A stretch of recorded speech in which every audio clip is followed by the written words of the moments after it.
আসসালামু আলাইকুম এভরিওয়ান, কেমন আছেন সবাই? আশা করি সকলেই ভালো আছেন। আল্লাহর রহমতে আমি ভালো আছি এবং সুস্থ আছি। আজকে আমি আমার প্রিকাস ইন্টারভিউতে আমি কিভাবে পাশ করেছি এই বিষয়ে আজকে আমি শেয়ার করব। তো শুরু করা যাক বিষয়টি। আমি চাচ্ছি যে আমার পুরো ক্যাস ইন্টারভিউর প্রোগ্রামটা কিভাবে ছিল, আমি কিভাবে অ্যাপ্লিকেশন করেছি, এ টু জেড প্রিকাস ইন্টারভিউ কিভাবে পাশ করেছি এই পর্যন্ত আমি টোটাল এক্সপিরিয়েন্সটা আমি শেয়ার করতে চাচ্ছি এই ভিডিওতে। আচ্ছা, আরেকটা বিষয় বলি নেই, আমি হচ্ছে প্রিকাস ইন্টারভিউতে পাশ করেছি। এটা ইমেইলে চলে এসেছে অলরেডি, কিন্তু এখনো ক্যাশ লেটারটা এখন আমি পাইনি। এটা হয়তো পেতে আরো 3-4 দিন সময় লাগবে। যাই হোক, মেন ভিডিওতে চলে যাই। প্রিকাস ইন্টারভিউ আসলে কেন হয়? আপনি অফার লেটার পেয়েছেন, আপনার তারপরে প্রিকাস ইন্টারভিউ কেন হয়? অনেক ইউনিভার্সিটিতে কিন্তু প্রিকাস ইন্টারভিউ হয় না, আবার অনেক ইউনিভার্সিটিতে হয়। যেসব আমরা প্রিকাস ইন্টারভিউ নিয়ে কথা বলি, যে এই ইন্টারভিউ নেওয়ার মেন রিজনটা কি?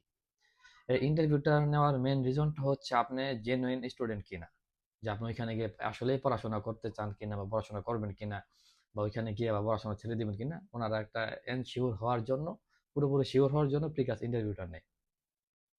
প্রিকাস ইন্টারভিউতে কি ধরনের প্রশ্ন থাকে?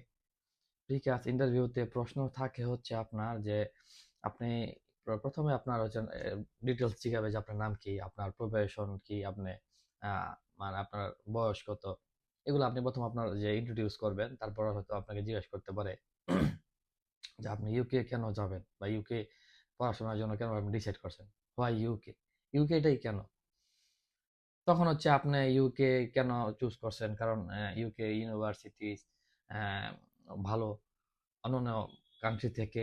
এই ইউনিভার্সিটির র্যাঙ্কিং গুলো ভালো, এটি র্যাঙ্কিং বিষয়ে কথা বলবেন, এবং তাদের কোর্স মডিউল গুলো ভালো অ্যাডভান্স, এই বিষয়ে কথা বলবেন। এবং ইউকে যে আপনার হচ্ছে লোকেশন, এনভাইরনমেন্ট, সারাউন্ডিংস, এগুলো যে ভালো, পরিবেশ ভালো, এবং গভর্নমেন্ট এবং যে পলিটিক্যাল বা লোকাল মানুষরা স্টুডেন্ট ওরিয়েন্টেড। মানে কিছু কিছু এরিয়া আছে ওইখানে কি আপনার স্টুডেন্ট মানে যারা ফরেনার ওদেরকে পছন্দ করে না, কিন্তু ইউকে কান্ট্রিটা হচ্ছে এখানে অনেক ফরেনার থাকতে পারে, ফরেনারদের সাথে লোকালদের কোনো সমস্যা হয় না। তো এটা মানে ইন্টারন্যাশনাল স্টুডেন্টস ওরিয়েন্টেড এরিয়া। আপনি এগুলা ইউকে কেন যাবেন, এটি হচ্ছে আপনার মেন রিজন থাকতে পারে, আপনি এগুলো উল্লেখ করতে পারেন। সেকেন্ড, আপনাকে জিজ্ঞাসা হচ্ছে আপনি ইউকের পাশাপাশি আদার্স কোনো কান্ট্রি দেখছেন কিনা, যেমন ইউএসএ হতে পারে, কানাডা হতে পারে, অস্ট্রেলিয়া হতে পারে, ওইসব কান্ট্রিতে কেন না, হয় ইউকে। পর আপনি ওই দেশের ওই কান্ট্রি গুলোর সাথে আপনি কম্পেয়ার করবেন যে ওই দেশে এই ফেসিলিটিস আর ইউকে এই ফেসিলিটিস। ইউকের ফেসিলিটিস ভালো হওয়ার কারণে আমি ইউকে চুজ করছি।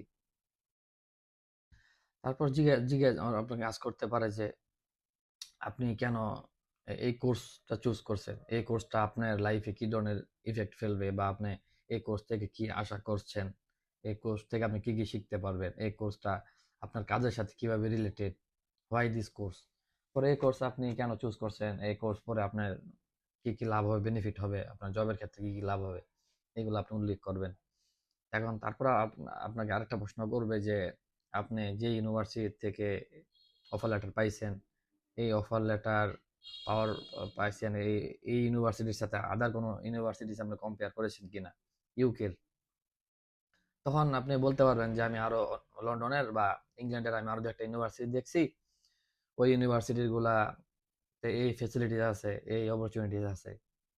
আপনার ইউনিভার্সিটির সাথে কম্পেয়ার করে বলবেন যে আমার ইউনিভার্সিটিটা ওই ইউনিভার্সিটি থেকে আমার কাছে ভালো মনে হয়েছে, আমি এই জন্য ইউনিভার্সিটিটা চুজ করছি। এটা আপনি আমার মতো সুন্দর করে সাজিয়ে বলতে পারবেন, কিন্তু মূল থিওরিটা হচ্ছে এটাই। পরে আপনাকে আরো জিজ্ঞাসা করতে পারে আপনি লন্ডনের যে ইউনিভার্সিটি, এই ইউনিভার্সিটির সাথে অস্ট্রেলিয়া, কানাডা বা ইউএস এর এই কান্ট্রিগুলোর কোনো ইউনিভার্সিটিতে আপনি কম্পেয়ার করছেন কিনা পড়াশোনার বিষয়টা। তখন আপনি বলতে পারেন যে আমি ওই ইউনিভার্সিটি গুলো দেখছি, ওই ইউনিভার্সিটি গুলোতে আর এই ফেসিলিটিস আর এবং লন্ডনের ইউনিভার্সিটিতে এই ফেসিলিটিস গুলো আছে। তো এই ডিফারেন্টের কারণে আপনি দেখাবেন যে আপনি ইউকের ইউনিভার্সিটিটা এটা আপনার কাছে ভালো মনে হয়েছে, আপনি এই জন্য লন্ডনের বা ইউকের এই ইউনিভার্সিটি আপনি চুজ করছেন। তারপর আপনাকে আরো জিজ্ঞাসা করতে পারে যে আপনি যে ওখানে পড়াশোনা করবেন, আপনার ফান্ডিং কে করবে। আপনার প্যারেন্টস করবে অবশ্যই। তো এই টাকাটা আপনার ব্যাংকে আছে কিনা, আপনি কত টাকা ডিপোজিট করেছেন, কত টাকা বাকি আছে। তারপর আপনার কোর্স মডিউল গুলো জিজ্ঞাসা করতে পারে যে কি কি কোর্স আপনি পড়বেন, এই সব কোর্স থেকে আপনি কি কি শিখতে পারবেন। তারপর আপনাকে জিজ্ঞেস করতে পারে যে আপনার এই যে লন্ডনের যে কালচার বা এনভায়রনমেন্ট একটা ব্যারিয়ার আমাদের দেশ থেকে, ওইটা হচ্ছে গিয়ে যে আপনি ডিফারেন্ট, আপনি কোনো চ্যালেঞ্জ ফেস করবেন কিনা, আপনার কোনো সমস্যা মনে হবে কিনা। যদি সমস্যা মনে হয় তাহলে আপনি কিভাবে এটা ফেস করবেন। তারপর আপনাকে আরো জিজ্ঞাসা করতে পারে যে আপনি ওইখানে কাজ করবেন কিনা, পার্ট টাইম জব করবেন কিনা, বা পার্ট টাইম জব করলে কে কতটুকু করতে পারে। এবং হচ্ছে আপনাকে আরো জিজ্ঞাসা করবে যে আপনি পড়াশোনা শেষ করে আপনি কি ইউকেতেই থাকবেন কিনা, বা আপনার হোম কান্ট্রিতে ব্যাক করবেন। অবশ্যই বলবেন আমি হোম কান্ট্রিতে ব্যাক করব, এটাই বলবেন। যদি ওইখানে বলেন যে আমি ওইখানে জব করব বা ওইখানে অপরচুনিটিস খুঁজবো, তাহলে কিন্তু আপনার সমস্যা হয়ে যেতে পারে ফাইলটায়। কারণ কারণ স্টুডেন্ট ভিসার ক্ষেত্রে এটা সবাই মনে করে যে আপনি পড়াশোনা শেষ করে বাংলাদেশে ব্যাক করবে। আপনাকে আরো একটা কমন প্রশ্ন করতে পারে আপনাকে আরো একটি কমন প্রশ্ন করতে পারে, সেটা হচ্ছে যে আপনি ইউকে কেন চুজ করছেন, আপনার হোম কান্ট্রিতে আপনি পড়াশোনাটা করতে পারতেন। আপনি নিজের দেশ বাদ দিয়ে আপনি ইউকেতে এই কোর্সটা কেন পড়াশোনা করতে যাচ্ছেন। তখন আপনি বলতে বলতে পারেন যে আমার দেশের যে সার্টিফিকেট আছে এগুলা ওয়ার্ল্ড ওয়াইড রিকগনাইজ না, ওয়ার্ল্ড ওয়াইড রিপুটেড না। বাট লন্ডনের যে সার্টিফিকেট গুলো এগুলা ওয়ার্ল্ড ওয়াইড রিকগনাইজ, রিপুটেড। বাংলাদেশে ফরেন ডিগ্রির অনেক ডিমান্ড আছে জব মার্কেটে। এই বিষয়গুলো আপনি উল্লেখ করে ধরতে পারেন। তারপর আপনাকে জিজ্ঞেস করতে পারে যে আপনার বাবা কি কি ধরনের কাজ করে, সোর্স অফ ইনকাম কি, আর আপনার টিউশন ফিস যে আপনার বাবা আপনাকে দিবে, এই টাকাটা আপনার বাবাকে পড়াশোনা শেষে মানে রিফান্ড করতে হবে কিনা, ব্যাক করতে হবে কিনা। এই প্রশ্নগুলো আপনাকে বেসিক্যালি জিজ্ঞাসা করবে। আরো কিছু টুকিটাকি এক্সেপশনাল অনেক সময় জিজ্ঞাসা করে ফেলে যে আপনার রিসেন্টলি কোন মুভি দেখছেন বা কোন টিভি সিরিজ দেখছেন, এই মুভিটা আপনার লাইফে কি ধরনের পরিবর্তন এনেছে, এবং আপনার ফ্রি টাইমে কি করেন, লেজার টাইমে কি করেন, আপনি ট্রাভেল কোনো দেশ করেছেন কিনা, আপনার ভিসা রিফিউজাল আছে কিনা। নানান ধরনের খুঁটিনাটি আপনাকে জিজ্ঞাসা করবে।